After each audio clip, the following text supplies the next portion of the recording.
Detroit. The city means many things to many people. Gleaming skyscrapers and urban decay. Culture and crime. The good, the bad. They're all part of our center city. But too often, the negative gets more attention than the positive. At Detroit 2020, we wanted to see if showing people a more balanced picture of Detroit would change the way they feel about the city. We started by posting a few questions on Facebook, asking things like, how often do you hang out in Detroit? Jeffrey Lindell's answer, never. Hundreds more of you replied. Mark Behringer wrote, just another suburban dad who really doesn't know that much about the city. From the responses to our posts, we invited 13 people to join us on a city tour. Our mission here today is to sit there and take people with varying different opinions about Detroit and the suburbs and show them around. Show you around. Take a look at these things and find out if these perceptions and prejudices are real or imagined. Our guide was Jeanette Pierce of Inside Detroit. She began the nonprofit tour company to educate people about the city's history, culture, community, and livability. We want people to be more comfortable. We want them to know about the great things, understand the problems, and in a bigger picture, appreciate living in southeastern Michigan, whether they're here for a day or a lifetime. With our group, Jeanette had her work cut out for her. Susan Lowe brought her 15-year-old daughter Becky on our tour, but not before educating her on some of the more disheartening facts about Detroit. Because she told me that there's like 14 murders, like last week or something.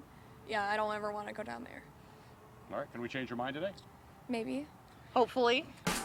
As everyone piled onto the bus, we were hopeful too.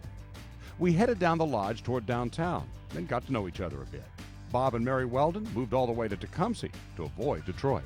We left the area because of the crime rates in Wayne County, and going into Detroit's kind of a little scary thing sometimes. Candace Howland enjoyed the city as a child, but now that she has children of her own, Don't feel safe with everything that's been, on the news and how Detroit's been portrayed. It's not someplace I want to take my kids. we rode by well-known landmarks like the site of the old Tiger Stadium and lesser-known sites like Hostel Detroit. A place where travelers can come and not only have affordable housing but while they're here, but really get connected immediately into what's going on in the community.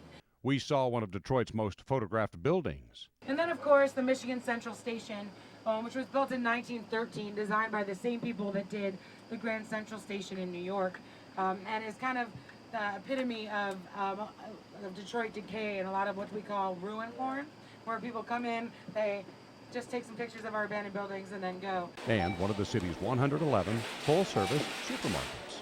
Honeybee Market, a great, great grocery store. This is one of those, yes, we do have grocery stores in the city. After a turn around Campus Martius, we arrived at our first stop, the Guardian Building. Not just one of the most beautiful buildings in the city of Detroit, but really in the entire country. Jeanette told me this stop is always a wow moment on the tour. The splendor of the architecture brought out the cameras and perhaps began to change some minds, just a little. Never would have thought this would have been as gorgeous as it is. So it's definitely making an impression, a good impression. But we had a lot more to see. Would this group still be smiling? Will their opinions about Detroit have changed when the tour ended?